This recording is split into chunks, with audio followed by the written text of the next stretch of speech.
Hello friends, स्वागत है आपका फ्री ऑनलाइन कोचिंग और भगवान स्टडी सेंटर। मैं निधि आप लोगों को प्राचीन भारत के इतिहास के बारे में बता रही हूँ, जिसमें हम लोग जैन धर्म को पढ़ रहे हैं। देखिए, जैन धर्म में हम लोगों ने पिछले वीडियोज में देखा कि जैन धर्म के प्रथम संस्थापक और उसके बाद 22वें 23वें तीर्थंकर और महावीर स्वामी की जीवनी और उनकी शिक्षाओं और उपदेशों को देखा।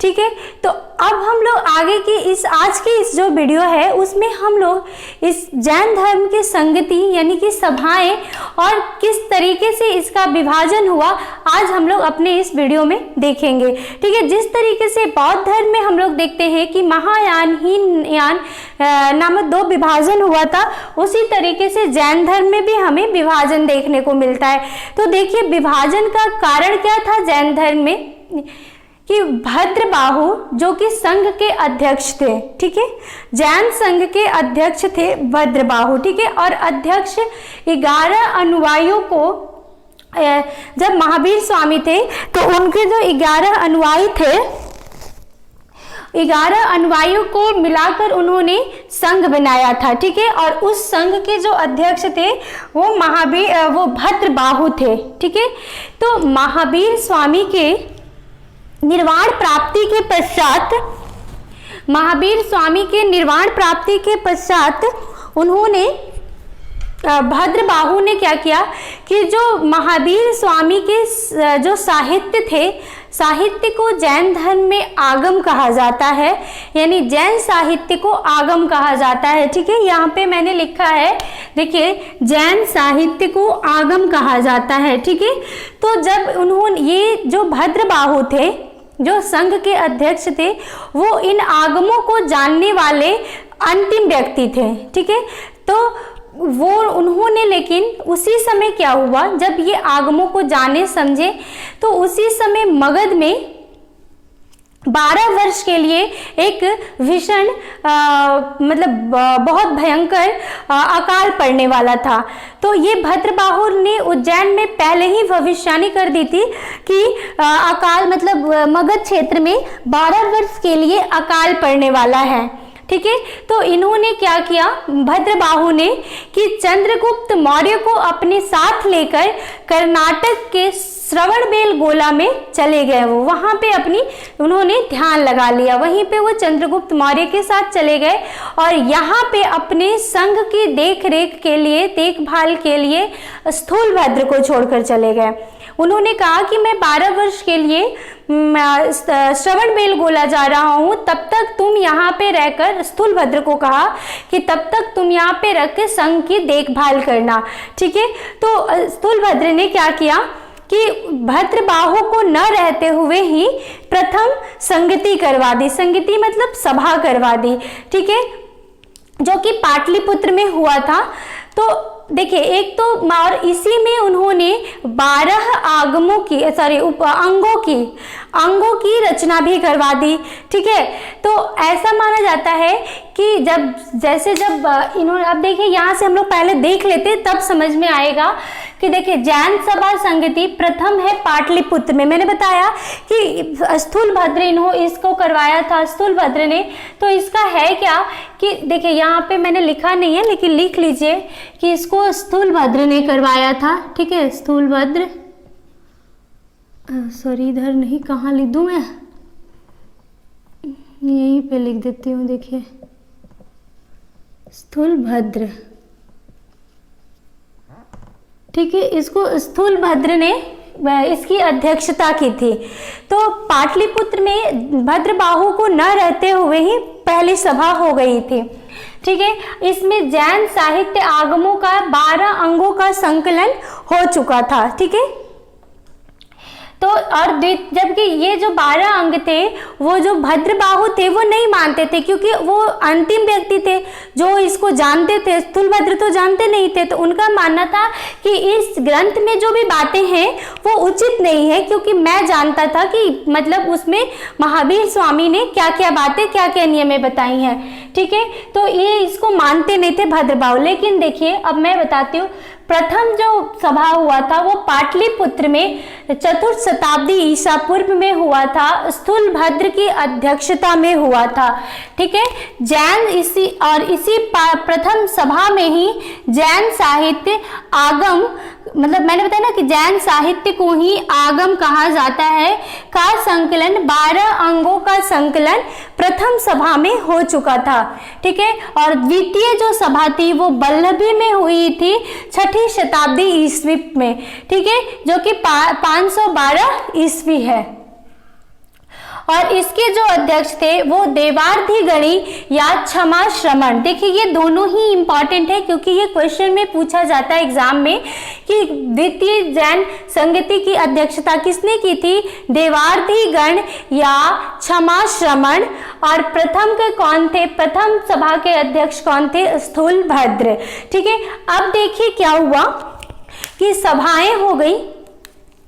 तो जब देखिए ये जो दूसरा जो हुआ है, दूसरा सभा, इस समय तो मतलब भद्रबाहु तो मर गए थे। भद्रबाहु तो श्रवणबेलगोला में ही नहीं थे, मतलब श्रवणबेलगोला में जब वो अपने ध्यान में मग्न थे तो वहीं पे उन्हें मृत्यु की प्राप्ति, निर्वाण की प्राप्ति हो गई थी। ठीक है, तो जो उनके अनुयायी थे भद्रबाहु के, जो श्रवणबेलगोला में कर्नाटक में जो अनुयायी थे, उन्होंने क्या किया कि वो जब आए उत्तर भारत की तरफ, जैसे जहाँ पे ये मगध वाले क्षेत्र में, तो इन्होंने देखा कि जो महावीर स्वामी ने जो नियम दिया है उसका पालन यहाँ पे नहीं हो रहा है। तो उन्होंने क्या किया कि वे अपने नियम बनाने लग गए। यानी भद्रबाहु के जो अनुयायी थे उन्होंने कहा कि हम लोग महावीर स्वामी के नियमों का पालन करेंगे। और जो ये थे जैन, जो स्थूलभद्र की अध्यक्षता वाले जो स्थूलभद्र के अनुयायी थे, उन्होंने कहा कि हम लोग पार्श्वनाथ ने जो नियम बताए हैं हम लोग उसका पालन करेंगे। ठीक है, तो इन्होंने क्या किया, इस तरीके से जैन धर्म का विभाजन हो जाता है श्वेतांबर और दिगंबर में। ठीक है, तो जो पार्श्वनाथ के अनुयायी थे उन्हें श्वेतांबर कहा गया और जो महावीर स्वामी के जो अनुयायी थे उन्हें दिगंबर कहा गया। ठीक है, तो ये पूछा जाता है क्वेश्चन में कि पार्श्वनाथ के अनुयायी को क्या कहा जाता है, पार्श्वनाथ के अनुयायी को श्वेतांबर कहा जाता है और महावीर स्वामी के अनुयायी को दिगंबर कहा जाता है। ठीक है, अब हम लोग कुछ इसकी विशेषता जानते हैं श्वेतांबर और दिगंबर की। अब विभाजन पता चल गया कि किस तरीके से हुआ, मैं थोड़ा सा फिर से बता देती हूँ कि जब भद्रबाहु महावीर स्वामी ने जो 11 अनुयायियों का संघ बनाया था, उसके जो अध्यक्ष थे वो भद्रबाहु थे जो उसके अध्यक्ष थे वो भद्रबाहु थे। और भद्रबाहु को पहले से ही उन्होंने पता किया था कि 12 वर्ष के लिए मगध में अकाल पड़ने वाला है। तो वो क्या किए कि मगध में अकाल पड़ने से पहले ही 12 वर्ष के लिए कर्नाटक के श्रवणबेलगोला स्थान पर चले गए। तो जब वो वहां पर गए तो वो साधना में लीन रहते थे और वहीं पे उनकी मृत्यु हो गई। लेकिन वहां पे रहते हुए उन्होंने भद्रबाहु ने अपने काफी अनुयायी बनाए थे। ठीक है, और भद्रबाहु जब 12 वर्ष वहां पे अपना व्यतीत कर रहे थे श्रवणबेलगोला में, तो यहाँ पे जो स्थूलभद्र को अपने संघ के लिए छोड़ कर गए थे कि तुम मतलब संघ की देखभाल करना, मैं 12 वर्ष के लिए वहां जा रहा हूँ, श्रवणबेलगोला जा रहा हूँ। तो स्थूलभद्र ने क्या किया कि भद्रबाहु के न रहते हुए ही प्रथम सभा करवा दी और इसी में उन्होंने 12 अंगों की रचना करवा दी, जो कि जैन साहित्य के अंतर्गत आता है। ठीक है, जैन साहित्य को आगम कहा जाता है, उसी के अंतर्गत 12 अंगों की रचना करवा दी।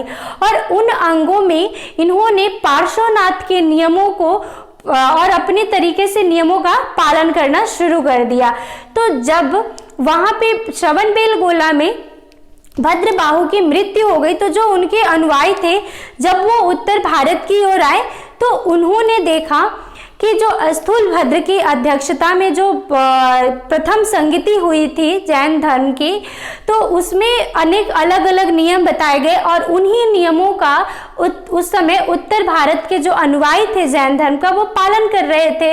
लेकिन जो भद्रबाहु के अनुयायी आए तो उन्होंने कहा कि हम लोग महावीर स्वामी के नियमों का पालन करेंगे, यानी हम लोग बिना वस्त्र के रहेंगे, हम लोग कठोरता के साथ जीवन व्यतीत करेंगे, हम लोग अहिंसा का पालन करेंगे।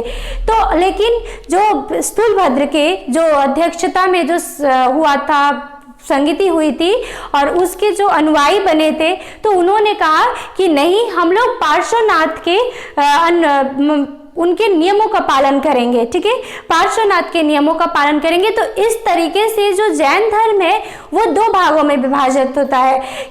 एक होता है श्वेतांबर और एक होता है दिगंबर। तो श्वेतांबर का मैंने बताया कि वो स्थूलभद्र के अनुयायी थे, तो ये श्वेतांबर जो मत है वो स्थूलभद्र के अनुयायियों के लिए था और जो दिगंबर मत है वो भद्रबाहु के अनुयायियों के लिए था। ठीक है, तो अब इस तरीके से हम लोग देखते हैं कि यहाँ पे, और जब भद्रबाहु श्रवणबेलगोला गए थे तो वो चंद्रगुप्त मौर्य को अपने साथ लेकर गए थे और कुछ भद्रबाहु के मृत्यु के कुछ समय पश्चात चंद्रगुप्त की भी मृत्यु हो गई थी, जो कि जहाँ पे अब उसको चंद्रगिरी पर्वत से जाना जाता है, जहाँ पे उनकी मृत्यु हुई थी चंद्रगुप्त मौर्य की। ठीक है, तो अब हम लोग आगे आते हैं विभाजन पे। तो देखिए विभाजन क्या है, जैन धर्म का विभाजन। तो मैंने ये चंद्रगुप्त और भद्रबाहु वाली कहानी बता दी कि इसी जैन श्रुतियों से ही पता चलता है कि चंद्रगुप्त और भद्रबाहु के साथ में जो गए थे वहां पे श्रवणबेलगोला में, और उन्हीं के अनुयायियों ने जो अपने नियमों को अलग अलग तरीके से, और स्थूलभद्र के अनुयायियों ने जो अलग अलग तरीके से अपने नियमों का पालन किया, उसी के आधार पे कहा जाता है कि श्वेतांबर और दिगंबर दो संप्रदाय और जैन धर्म का दो संप्रदायों में विभाजन हो गया था। ठीक है, तो आप देखिए श्वेतांबर मतलब क्या होता है, श्वेत मतलब सफेद और अंबर मतलब कपड़ा, यानी कि सफेद कपड़ा पहनकर जो रहते थे वो पार्श्वनाथ के अनुयायी थे। ठीक है, और दिगंबर का मतलब होता है, दिग मतलब नग्न। ठीक है, और अंबर मतलब कपड़ा, यानी कि बिना कपड़े के जो नग्न अवस्था में रहता हो वो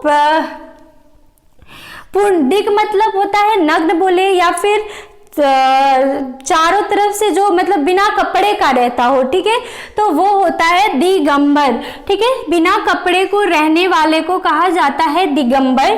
ठीक है, नग्न अवस्था में जो रहे। और श्वेतांबर मतलब श्वेत कपड़ा धारण करने वाला। ठीक है, तो और मैंने बताया कि श्वेतांबर के जो अनुयायी थे वो स्थूलभद्र के अनुयायी थे। वो श्वेतांबर ये और ये पार्श्वनाथ को मानते थे। ठीक है, देखिए ये पार्श्वनाथ के अनुयायी थे, मतलब ये पार्श्वनाथ के नियम को मानते थे और ये महावीर के नियम को मानते थे। ठीक है, ये याद रखना है। और ये क्वेश्चन भी पूछा जाता है कि श्वेतांबर किसके नियमों का पालन करते थे, तो पार्श्वनाथ के नियमों का पालन करते थे, और दिगंबर महावीर के नियमों का पालन करते थे। ठीक है, और ये स्थूलभद्र के जो अनुयायी थे उन्होंने श्वेतांबर संप्रदाय बनाया और भद्रबाहु के अनुयायियों ने दिगंबर संप्रदाय बनाया। श्वेतांबर श्वेत वस्त्र पहनते थे और दिगंबर नग्न अवस्था में रहते थे। ठीक है, नग्न अवस्था में रहते थे। और देखिए महावीर स्वामी भगवान मूर्ति की पूजा करते थे। ठीक है, और ये वे महापुरुष मानते थे, ये उनको महापुरुष मानते थे, ये पूजा नहीं करते थे। देखिए ये पार्श्वनाथ के लिए ये महावीर स्वामी की ही करते थे, लेकिन वो उनके भगवान बना के पूजा करते थे। और ये लोग क्या कहते थे, सिर्फ महान पुरुष समझते थे उन्हें। अब देखिए महावीर, मैंने बताया ना कि इन्होंने, महावीर स्वामी ने संघ की स्थापना की जिसमें 11 अनुयायी थे जो गणधर कहे गए, और महावीर स्वामी के मृत्यु के उपरांत सुधर्मन संघ का प्रमुख बना। ठीक है, सुधर्मन जो था वो प्रमुख बना था। अब देखिए इसकी अन्य विशेषताएं। ठीक है, और अंतिम जो इनके साहित्य पढ़ने वाले थे वो भद्रबाहु थे। ठीक है, अब देखिए इनकी अन्य विशेषताएं क्या है? मथुरा शैली, मतलब कि जैन धर्म की जो भी मूर्तियां प्राप्त होती हैं, जो भी हमें कला प्राप्त होता है, वो हमें मथुरा शैली में प्राप्त होता है, और बौद्ध धर्म का हमें गांधार शैली में प्राप्त होता था, और जैन धर्म का मथुरा शैली में। तो ये क्वेश्चन इंपॉर्टेंट यहाँ से बनता है कि जैन धर्म की जो कला है वो हमें किस शैली में प्राप्त होती है मूर्तियां? मथुरा शैली। मथुरा शैली जो है वो जैन धर्म से रिलेटेड है, और गांधार शैली वो है बौद्ध धर्म से रिलेटेड है, ठीक है। और जो खजुराहो का मंदिर है वो भी जैन धर्म को समर्पित है, लेकिन वो जैन और हिंदू दोनों धर्म को समर्पित है। माउंट आबू का दिलवाड़ा मंदिर, ठीक है, इसमें ऋषभ दत्त की जो गर्भगृह में आदिनाथ यानी ऋषभ दत्त की मूर्ति लगी हुई है, ठीक है। माउंट आबू दिलवाड़ा मंदिर राजस्थान में है। श्रवण बेलगोला में विशाल मूर्ति बाहुबली की, ठीक है, श्रवण बेलगोला में बाहुबली की, और बाहुबली को ये लोग महावीर स्वामी को बाहुबली के रूप में ये लोग मानते थे, ठीक है। तो बाहुबली की मूर्ति इन्होंने श्रवण बेलगोला में विशाल मूर्ति के बनवाया था। जैन साहित्य को आगम कहा जाता है। 14 पुब, पहले 14 पुब थे, फिर बाद में 12 हो गए, और यह अर्ध मागधी भाषा में है, ठीक है। और भगवती की भाषा भी ये इंपॉर्टेंट है भाषा, कि बौद्ध धर्म के ग्रंथों का जो भाषा है वो पाली भाषा है, और इसका जो है वो अर्ध मागधी भाषा में लिखा गया है, ठीक है। देखिए भगवती सूत्र, इसका जो अगला साहित्य है वो है भगवती सूत्र। महावीर एवं भगवती सूत्र में हमें क्या मिलता है? महावीर एवं जैन मुनियों का जीवन चरित्र, ठीक है। भगवती सूत्र से भी महावीर का हमें मिलता है इस जीवन चरित्र, और कल्प सूत्र से भी हमें जैन धर्म का प्रारंभिक इतिहास, जिसमें हमें महावीर के जीवनी भी प्राप्त होती है। और भद्रबाहु के बारे में, जो भद्रबाहु वाला कॉन्सेप्ट मैंने बताया कि भद्रबाहु जो श्रवण बेलगोला में गए थे चंद्रगुप्त मौर्य के साथ, ये हमें प्रमाण कल्प सूत्र से मिलता है, ठीक है। अब देखिए प्रचार प्रसार। जैन धर्म का प्रचार प्रसार अनेक शासकों द्वारा, अनेक राजाओं के द्वारा किया गया था, ठीक है। जैसे देखिए बिंबिसार के द्वारा, ठीक है, बिंबिसार के द्वारा, ये बिंबिसार जैन धर्म को पालन करता था, और उसके द्वारा जैन धर्म का प्रचार प्रसार किया गया। नंद शासक महापद्म नंद, जो कि जैन धर्म, ये भी इंपॉर्टेंट है एग्जाम के लिए, यहाँ से भी क्वेश्चन पूछे जाते हैं, ठीक है। तो नंद शासक महापद्म नंद जो था वो जैन धर्म का बहुत बड़ा मतलब कट्टर जिसको बोला जाता है पालन करता था, ठीक है। मौर्य में तो चंद्रगुप्त मौर्य, तो ये तो पता ही है कि भद्रबाहु के साथ यही गए थे। और दक्षिण भारत में जो जैन धर्म का प्रचार प्रसार था, उसमें सबसे बड़ा जो सहयोग किया था वो चंद्रगुप्त मौर्य ने ही किया था, ठीक है। कुषाण, मथुरा, कंकाली टीला। देखिए कुषाणों का तो हमें बौद्ध धर्म से देखते हैं कि कुषाण के जो राजा जैसे कनिष्क, वो बौद्ध धर्म को मानता था, लेकिन कुषाण कला, ठीक है, कुषाण कला में जो मथुरा के कंकाली टीला से हमें जैन मूर्तियां प्राप्त हुई हैं, और मथुरा कला जो है वो कुषाण धर्म से रिलेटेड है, और उसी धर्म में, उसी कुषाण काल में ही जैन मूर्तियां बनी थी, ठीक है। तो इसीलिए कुषाण वंश को जैन धर्म से भी जोड़ा जाता है। वैसे जैन धर्म का जो कनिष्क था वो बौद्ध धर्म को मानता था, ठीक है। खारवेल, ये हाथी गुम्फा अभिलेख, ये मैंने इसलिए लिखा है, हाथी गुम्फा अभिलेख में 5 जैन तीर्थंकरों का नाम मिलता है, ठीक है। और खारवेल ये बहुत बड़ा जैन धर्म को पालन करने वाला था, ठीक है। ये इसकी जो शुरुआत होती है ग्रंथ की, अभिलेख की, वो जैन धर्म को ही समर्पित है, ठीक है। इसका जो हाथी गुम्फा अभिलेख है, ये क्वेश्चन भी पूछा भी गया है कि कौन सा अभिलेख जैन धर्म को समर्पित है। हाथी गुम्फा अभिलेख जैन धर्म को समर्पित है, ठीक है, ये जैन धर्म को समर्पित है। और दक्षिण भारत में चंद्रगुप्त मौर्य और भद्रबाहु ने इसका प्रचार प्रसार किया था। ठीक है, अब देखिए जैन दर्शन, जैन धर्म दर्शन और हिंदू सांख्य दर्शन के निकट है। ऐसा बोला इसलिए ये ऐसा माना गया है या ऐसा हमें प्रमाण मिलता है कि देखिए सांख्य दर्शन भी नास्तिक धर्म है, ठीक है, और ये भी नास्तिक धर्म है, लेकिन सांख्य दर्शन भी आत्मा और पुनर्जन्म को मानता है और जैन धर्म भी आत्मा और पुनर्जन्म को मानता है। देखिए कोई भी जो धर्म होता है वो अचानक नहीं आता है, ठीक है, कुछ बदलाव होते रहते हैं धर्मों में। ठीक है, तो सांख्य दर्शन के अनुसार ही जैन धर्म ही है, जैन धर्म दर्शन है। ठीक है, तो क्योंकि कोई भी धर्म अचानक तो नहीं बनता है, किसी जैसे कोई इंसान है तो उस धर्म का पालन करेगा और उसमें कुछ अपने से बदलाव करेगा, उसकी दूसरी तरीके से उसकी स्थापना करेगा तो वो अलग धर्म बन जाता है। लेकिन कुछ बातें जो होती है वो पिछले कुछ धर्मों से, दर्शन से जुड़े होते हैं, कुछ दर्शन से जुड़े होते हैं। तो जैन दर्शन जो है वो सांख्य दर्शन से जुड़ा हुआ है, क्योंकि जैन दर्शन भी नास्तिक है और सांख्य दर्शन भी नास्तिक है और इसमें भी आत्मा और पुनर्जन्म का कॉन्सेप्ट है और जैन धर्म में भी, दर्शन में भी आत्मा और पुनर्जन्म का कॉन्सेप्ट है। तो जैन धर्म और सांख्य दर्शन, ये बीपीएससी का क्वेश्चन पूछा गया है कि जैन दर्शन जो है वो हिंदू के किस दर्शन से, हिंदू के किस दर्शन के निकट है या किस दर्शन के पे आधारित माना जाता है। तो ये मेरे को क्वेश्चन एग्जैक्टली याद नहीं है, लेकिन मुझे पता है कि ये क्वेश्चन आया था जब मैं क्वेश्चन पेपर सॉल्व कर रही थी, तो मैंने ये सॉल्व किया है। ये जैन धर्म दर्शन और हिंदू सांख्य दर्शन के निकट है। ठीक है, और जैनियों का एक पर्व होता है, उसे पर्युषण कहते हैं और यह 18 दिन तक चलता है। और ये क्वेश्चन भी पूछा गया है, जैनियों के पर्व को क्या कहा जाता है? तो जैनियों के पर्व को पर्युषण कहा जाता है, जो कि 18 दिनों तक चलता है। ठीक है, तो इस तरीके से हमने जैन धर्म ग्रंथ के बारे, जैन धर्म के विभाजन और उसके ग्रंथ और उसके प्रचार प्रसार के बारे में देखा। ठीक है, जैन धर्म साहित्य जो है वो बहुत सारे हैं। ठीक है, और मैंने अपने पिछले वीडियो में जो साहित्यिक विवरण बताया है उसमें मैंने जैन धर्म ग्रंथों की साहित्य की, उसकी आगमों की चर्चा की है।